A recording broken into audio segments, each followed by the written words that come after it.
Пукнат од црево на цистерна на транспортна компанија која пренесувала хемикалија за процесот на производство во компанијата Technical Textile во тир зоната во Штип е причина за вчерашната еколошка хаварија и реката Брегалница да биде обоена со густа и бела течност, објави на денешната пресконференција градоначалникот на општина Штип Благој Бочварски.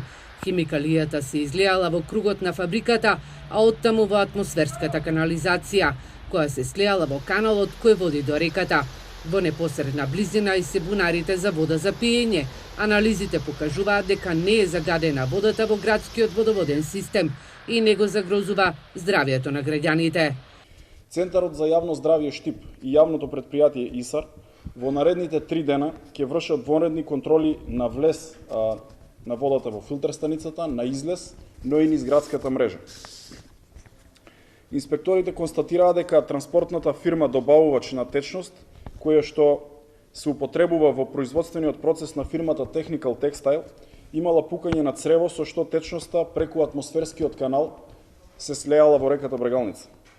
Во текот на денот постапуваат инспекторатите за животна средина, со што очекуваме целосно затварање на постапката. Спортските риболовци од Друженијето Брегалница и градоначалникот на општина Штип вчера заедно откриле која загадува реката Брегалница. Во текот на денов ќе се анализираат и мострите кои беа земени од реката Брегалница, а постојано ќе се анализира и водата во дистрибутивната мрежа. Се уште не е познато дали се работи за токсична материја, а од локалната самоуправа не сакаат да шпекулираат, додека не ги добијат резултатите од лабораторијата во Скопје. Утринава водата во реката Брегалница е чиста по вчерашната голема хаварија.